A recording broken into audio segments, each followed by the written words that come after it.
Bien, à présent, je voudrais inviter M. Vincent Bonan, chargé de mission, directeur de projet au groupement de coopération sanitaire EMOSTI Franche-Comté. N'est-ce pas? Hémodiste. C'est le CISRA franc-comtois. Bonjour à tous. Alors j'ai la chance de pouvoir vous présenter le point de vue de la Franche-Comté par rapport à ce dossier médical personnel. En Franche-Comté, on travaille sur ce sujet depuis plus de 10 ans. Donc on a, je pense, un retour d'expérience à faire aujourd'hui où on est en train de passer au DMP 2. Alors en Franche-Comté, on est probablement plus sur une version 4 que sur la version 2. Ce que je vous dis, on y travaille depuis presque 10 ans.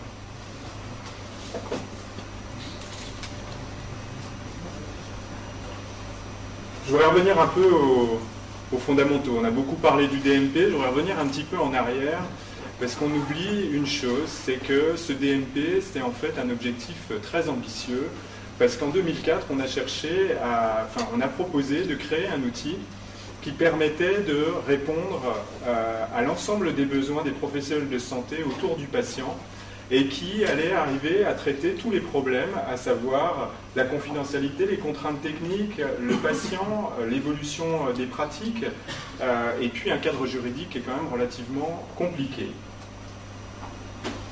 Donc on est en France, alors la tentation a été quand même grande de faire plutôt simple, comme on sait souvent si bien faire, et force est de constater quand même que le DMP1 a su quand même tirer parti en 2011, quand il a été lancé, des premières expérimentations, des premiers échecs, pour faire quelque chose de relativement pragmatique. Et je peux vous assurer, pour avoir en Franche-Comté travaillé sur une maquette qui préfigurait le dispositif national, c'était pas simple, c'est presque une prouesse d'avoir fait quelque chose qui était à la fois acceptable par les patients et par les professionnels, tout en restant simple à utiliser et relativement universel. Donc, une prouesse qui est pourtant perçue, on l'a vu depuis le début de cette journée, par les uns et les autres comme un échec. Et voilà, ce que je vous propose, c'est de regarder ce qui s'est passé, de ce qui se passe en Franche-Comté. Vous pourrez vous faire ainsi une idée de ce qui... est-ce que c'est un échec ou non? Et est-ce qu'on peut capitaliser sur ce qui a été fait jusqu'à présent pour avancer et enfin le réussir ce DMP, puisqu'on voit bien, avec les différentes interventions, que c'est un outil qui est indispensable aux sociétés modernes. Et ça serait quand même très regrettable que la France, qui était très en avance sur ces problématiques de partage, d'échange de données de santé pour une meilleure coordination, se retrouve à la traîne, puisqu'on voit aujourd'hui des initiatives au Canada, notamment avec le Dossier Santé Québec, qui est parti il y a seulement 2 ans et qui a largement rattrapé les initiatives françaises. Alors, la Franche-Comté, en général, c'est un bon laboratoire. On est souvent partant pour la plupart des innovations.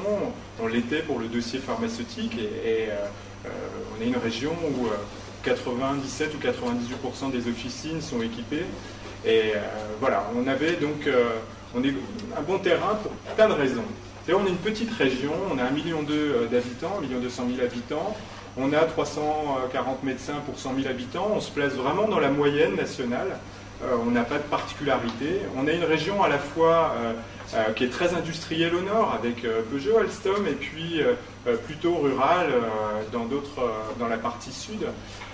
Donc voilà, on a une région qui est contrastée, mais qui modélise bien un peu le territoire. Une 60aine d'établissements, et puis à ce jour, 57 000 DMP, ça c'était au 1er novembre.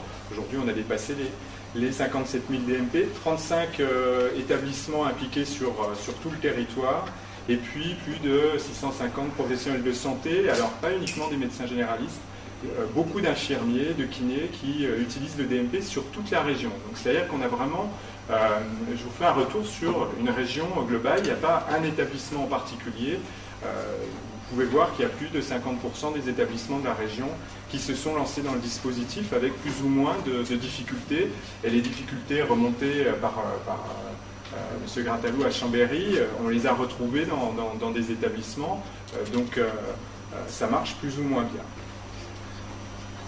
Alors voilà, en termes de... pour être totalement transparent sur ce qui se passe en Franche-Comté, voilà quelques chiffres. Vous avez le nombre d'habitants par département et le pourcentage de patients disposant d'un DMP. Vous voyez qu'en Franche-Comté, on est à 4,6% d'habitants en moyenne, ce qui place la région à égalité avec la Picardie, qui est la première région en termes de nombre de dossiers déployés. On a même des régions, un département, la Haute-Saône, où on a quand même 8% de la population qui est déjà équipée, ce qui n'est pas tout à fait rien du tout, même si il faut admettre que par rapport aux chiffres annoncés ce matin pour le dossier pharmaceutique, c'est nettement insuffisant pour que des usages réels se déploient. Mais voilà, ça c'est la réalité du terrain.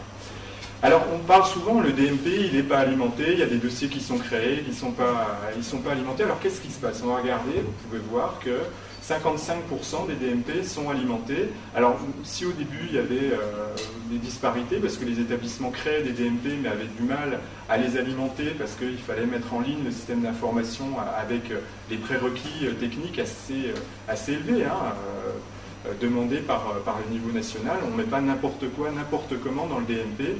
Et c'est pas parce qu'on a des documents dématérialisés qu'on peut comme ça les mettre dans le DMP. Il y a un niveau d'exigence voilà, c'est une contrainte qui est quand même très structurante pour les établissements qui se sont quand même informatisés pendant longtemps pour eux et sans penser à l'environnement extérieur. Je pense que la tendance actuelle, c'est quand même de communiquer l'information qu'on produit. Voilà, donc ça vous plante un peu le décor de ce qui se passe en Franche-Comté. Alors maintenant, vous voyez que, un peu près dans la région, tout le monde, tous les établissements créent et tous les patients se comportent à peu près de la même façon, puisqu'il n'y a pas, un département qui sort du lot. Qui l'utilise, ce DMP? Alors je me suis limité à la création, à l'alimentation. On aurait pu parler de l'utilisation des DMP, parce que c'est vrai qu'on commence à avoir des chiffres sur l'utilisation, et j'ai été le premier surpris de voir que les patients l'utilisent beaucoup, et au vu des échanges qu'on a eus aujourd'hui, je regrette de ne pas avoir mis les chiffres que je n'ai pas en tête, mais les patients, c'est toujours étonnant, utilisent beaucoup les DMP. Alors ils créent leur DMP, mais derrière ils l'utilisent. Et un usage qui remonte souvent, c'est on numérise le carnet de santé, la page vaccination, et on la met dans le DMP. Donc c'était pour vous montrer que les patients, si nous professionnels, on a des fois des difficultés à trouver comment utiliser le DMP, les patients ont des idées et ils sont pragmatiques. Alors vous voyez que le DMP, en termes de création et d'alimentation, on a une représentation des établissements de santé, mais aussi une forte représentation de la médecine de ville, des infirmiers, et puis il y a d'autres structures comme les réseaux qui peuvent aussi être impliqués. En Franche-Comté, on a essayé avec le CIS, on a obtenu, en travaillant avec le niveau national, que le CIS puisse créer, soit doté des outils pour pouvoir créer. Mais c'est une expérimentation qui n'a pas donné lieu à beaucoup de créations, parce que c'est vrai que ce n'est pas forcément aux associations de patients de promouvoir ce type d'outils, mais c'est pour vous dire qu'on a quand même essayé, vraiment on a essayé d'impliquer tout le monde. Donc on ne peut pas dire que personne l'utilise. Il y a certes peu de DMP, mais vous voyez que le DMP, ce n'est pas l'outil de la ville ou ce n'est pas l'outil de l'hôpital, tous les professionnels sont représentés ici. Alors, en termes d'alimentation, parce que c'est vraiment ça le nerf de la guerre, le DMP, il sert, c'est un réceptacle, il faut pouvoir déposer des informations, donc de la valeur dans ces dossiers pour qu'ils puissent être utilisés. On s'est rendu compte qu'il y avait une très forte corrélation entre la capacité à créer et le nombre de documents qui pouvaient alimenter les DMP, ce qui paraît quand même assez logique. Un établissement, quand il commence à être connecté au DMP, on parle par exemple d'un CHRU, du CHRU de Besançon, il propose toutes les semaines à peu près 7 ou 8 000 documents au dispositif DMP. Il s'avère que s'il n'y a pas de DMP en face, les documents ils tombent dans le vide, donc on n'alimente que les DMP qui sont créés. Donc, bien évidemment, si on veut alimenter les DMP, il faut les créer. Donc la création des dossiers amène l'alimentation, et l'alimentation des dossiers permet de l'usage, parce que ce qui est attendu, notamment en médecine de ville, c'est les documents qui sont déposés par les établissements qui produisent plus de 70% des documents du patient. Donc l'industrialisation de la création est, en tout cas pour nous, c'est un retour de terrain, la clé principale du développement des usages. Et si on n'est pas en capacité de pouvoir créer massivement ces dossiers, eh bien, on n'arrivera pas à développer des usages. Et ça sera un vrai problème. Une autre question qui se posait, parce qu'on entendait toujours, les patients ne sont pas d'accord pour créer leur DMP, et puis à chaque fois qu'on donnait des chiffres dans les hôpitaux, on nous disait mais ça c'est pas représentatif, le DMP, qu'est-ce que vous faites si c'est des personnes âgées, elles ne sont pas bien réceptives par rapport à ces nouvelles technologies. Donc on a utilisé l'application d'un réseau de coordination qui s'appelle l'ARESPA, c'est un réseau d'appui qui aide les patients quand ils sont rentrés chez eux. Donc l'avantage de ce réseau, c'est qu'il intervient au domicile des patients et puis qui s'adresse à une population relativement âgée. Vous voyez, 70% de patients en plus de 60 ans, 45% plus de 75 ans. Donc on a regardé sur 500 cas où les personnes sur le terrain, les coordinatrices d'appui, on les appelle comme ça, ont proposé le DMP aux patients. Donc dans 67% des cas, elles ont réussi à créer le DMP. Vous voyez que dans 11% des cas, les DMP étaient déjà créés. Et puis, dans un cas sur 5, il n'était pas possible de créer le DMP. Alors ça, c'est un vrai souci, parce que tous ces patients en avaient vraiment besoin, tous ces usagers avaient vraiment besoin d'un DMP. Alors, il était intéressant de regarder un petit peu plus en détail ce qui se passait. Donc, il s'avère, quand on regarde dans le détail, attendez, je reprends mes notes pour ne pas vous dire de bêtises. Alors, dans 44% des cas, on était face à des ayants droit. Alors, j'espère qu'avec le DMP2 et puis l'utilisation du NIR, on va pouvoir régler ce problème, parce que c'est quand même assez tragique quand on arrive près d'un patient ou d'un couple et puis qu'on peut créer un DMP pour le mari, c'est souvent ça, malheureusement. Et puis c'est la femme qui est malade. Il y a de nombreux cas où c'est arrivé comme ça. C'est quand même assez dramatique pour un DMP qui se veut quand même un projet citoyen et universel. Donc dans 44% des cas, on était face à des problèmes liés à l'identifiant national de santé. Dans certains cas, il n'y avait pas de carte vitale, donc impossibilité de créer le DMP. On avait, donc en Franche-Comté, on a beaucoup de personnes qui travaillent en Suisse, on avait beaucoup de frontaliers, surtout dans l'est de la Franche-Comté, et donc dans de nombreux cas aussi, on ne pouvait pas créer.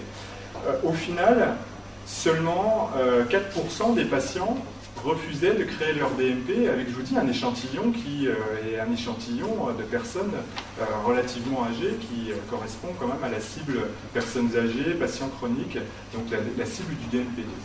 Donc ce qu'il faut retenir, et je pense que ça c'est quand même assez, c'est un élément assez fort, c'est que 96% des patients, plus de 95% des patients souhaitent disposer d'un DMP quand on leur a expliqué de quoi il s'agissait. Donc la question de l'acceptabilité par les patients du DMP, je crois qu'on en a discuté, et puis le CIS est en région Franche-Comté très, très moteur, ça ne se pose pas.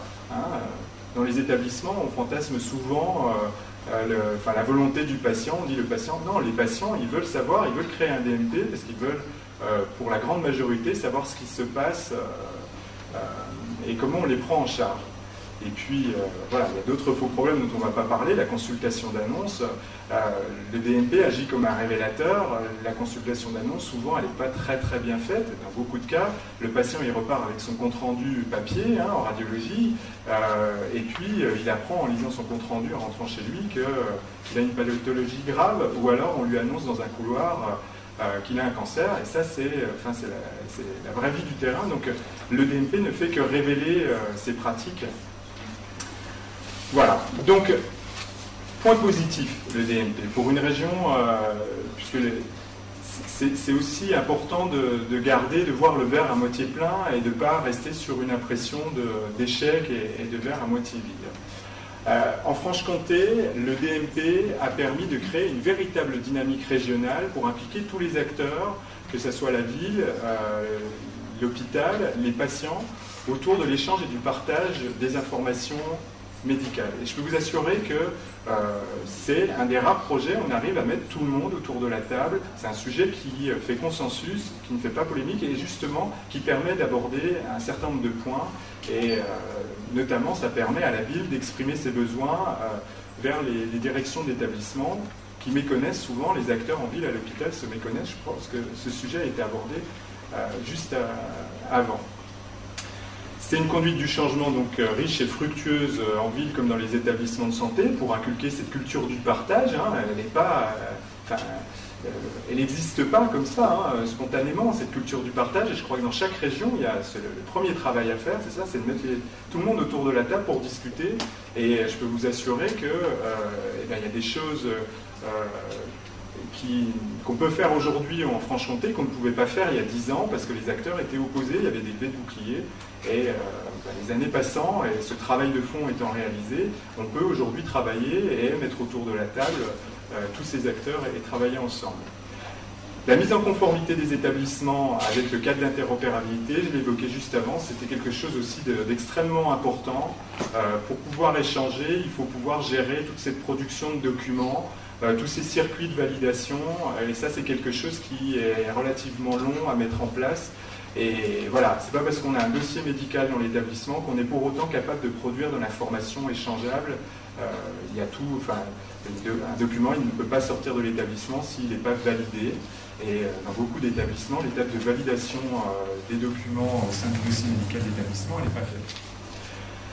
Donc il y a aussi un développement de compétences au sein de la maîtrise d'ouvrage régionale, adossée donc à l'ARS sur ce dossier-là, puisqu'il faut les accompagner, les établissements, c'est quelque chose qui s'apprend aussi. Ces nouveaux outils, il faut les amener sur le terrain, être à l'écoute des professionnels, répondre à leurs attentes. Et donc ça, c'est une compétence qui a pu être développée ces dernières années et qui est précieuse, ce qui nous permet aussi maintenant de déployer des services de télémédecine, ce qu'on aurait été peut-être incapable de faire correctement il y a quelques temps. Alors, ce qui pose réellement problème, d'un point de vue de la Franche-Comté, donc, touche positive, il y a une large adhésion du terrain sur le principe, mais un véritable problème d'industrialisation, de création des DMP. On l'a évoqué tout à l'heure, Margarita vous l'a évoqué, le DMP, c'est simple à utiliser, l'outil est bien fait, mais il n'est pas si simple que ça à expliquer. C'est un outil quand même assez singulier. Ce qui s'y rapproche le plus, c'est le carnet de santé. On l'a bien vu, c'est un tabou, le carnet de santé, après l'échec à la fin des années 90. Et pourtant, il n'y a rien qui ressemble plus au DMP que le carnet de santé. C'est un carnet de santé informatisé. C'est une charge de travail énorme pour les établissements. Quand les établissements jouent le jeu, que la direction joue le jeu, on se rend compte qu'on arrive à des rendements très faibles, de maximum 200 DMP par semaine, pour des files actives de plusieurs milliers de patients par semaine. Parce que ça prend vite du temps, ça prend vite une dizaine de minutes d'expliquer le DMP aux patients. Et au final, c'est trop d'énergie dépensée sur la création, au détriment de la promotion des usages. Et le DMP, c'est les usages qui vont être associés au DMP. Ce n'est pas la phase administrative de création de l'outil, en fait. On perd trop de temps sur la création de l'outil, on ne passe pas suffisamment de temps sur son utilisation. Alors il y a encore de trop nombreux cas où la création du DMP n'est pas possible, l'absence d'INS, les frontaliers, absence de solution pour créer le DMP en mobilité. Aujourd'hui, tous les patients ne vont pas voir leur médecin, tous les patients ne vont pas à l'hôpital, ou les usagers ne vont pas à l'hôpital. Donc, si on veut adresser tout le monde, il faut trouver des solutions pour que le DMP, on puisse le créer simplement, et pas uniquement dans les établissements et auprès des médecins généralistes qui sont volontaires. On voit bien. Alors, en Franche-Comté, dans les autres régions, je pense que si on a un bilan qu'on peut faire, c'est que ça ne marche pas. Le modèle actuel de déploiement de la création uniquement ne fonctionne pas. Donc, le déploiement est trop lent pour que les usages apparaissent. Et puis aussi pour que les outils s'adaptent efficacement aux nouvelles pratiques. On a parlé des difficultés techniques, de la carte CPS, de l'utilisation des lecteurs, d'expérience. La technique s'adapte à l'usage, si le DMP est utilisé, derrière la technique fonctionnera. Aujourd'hui, ça ne fonctionne pas parce qu'il n'y a pas d'usage qui mette de la pression sur les éditeurs ou sur la technique pour que ça fonctionne correctement. Hein, on est encore trop dans l'expérimental, dans l'usage. Voilà. Donc, je vois qu'il faut que je raccourcisse. J'ai plus que 2 minutes pour terminer. Donc, les différents retours pour aller plus loin, les différents retours de la région démontrent que même adapter et optimiser le processus de création actuel ne permet pas d'atteindre les volumétries de création compatibles avec l'enjeu de généralisation. Il faudrait qu'on trouve un facteur 10 en Franche-Comté hein, pour arriver à doter tous les francs-comtois d'un DMP en 5 ans. Il faudrait qu'on crée 5000 DMP par semaine. On en est très très loin et même en mettant des contraintes sur les établissements, on n'y arrive pas. Donc il faut changer le modèle. Il faut promouvoir le DMP par des usages réels à identifier, parce qu'aujourd'hui on ne les a pas identifiés, et des usages qui apportent une valeur ajoutée réelle, importante et indiscutable.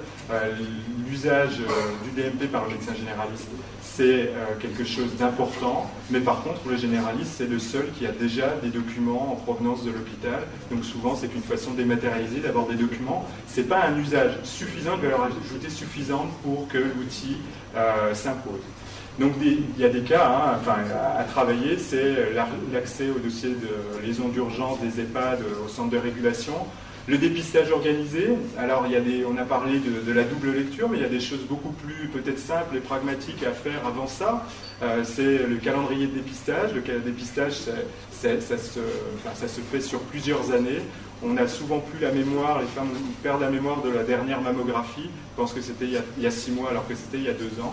Il y a des choses très simples et j'ai beaucoup milité sur la question du dépistage et j'ai souvent vu avec regret que la demande très pragmatique de terrain se transformait à on va utiliser le DMP pour la double lecture. En tout cas, en Franche-Comté, c'est pas ce qui est demandé. On demande des choses très simples et très pragmatiques. C'est vraiment la capacité du DMP à pouvoir mémoriser. Alors, j'ai terminé. Je conclus. Alors, il faut envisager donc, la création systématique lors des passages dans les établissements de santé, pour changer le paradigme. Possibilité pour le patient de créer lui-même son DMP, je vais vous donner un exemple juste après. Le DMP doit être au cœur des campagnes de prévention et de dépistage. Il faut rendre le DMP, pas obligatoire, mais indispensable dans certaines prises en charge, l'AVC, la cancérologie. Alors, pour la création du DMP par le patient, je vous ai mis là un exemple sur lequel on travaille. C'est donc avec le laboratoire DL Santé, c'est le portail patient du laboratoire DL Santé, LaboConnect, où le patient peut se connecter. Il y a 15% des patients qui se connectent pour voir leurs résultats de laboratoire. Et on travaille avec le laboratoire pour qu'en un seul clic, le patient puisse lui-même créer son DMP. Et donc ça permet, c'est je crois à peu près 10 000 patients, 10 000 patients par semaine qui pourraient créer leur DMP avec ce dispositif. Je conclurai par ça, un autre point très important sur lequel on travaille, c'est la possibilité d'utiliser le DMP pour la prise en charge des urgences neurologiques par télémédecine en Franche-Comté et de façon efficace et efficiente. Ça a demandé plus de 3 ans de travail, la possibilité de pouvoir à la fois utiliser l'information structurée du DMP pendant cette prise en charge en urgence, donc c'est très contraint, et la possibilité de pouvoir alimenter le DMP avec une donnée structurée. C'est donc à la fois prendre des informations pour gagner du temps dans le DMP, gagner en efficience, et en redonner dans le DMP pour que ça profite à la suite de la prise en charge. Et donc voilà, un usage où le DMP pourra avoir, je pense, se rendre indispensable demain. Merci.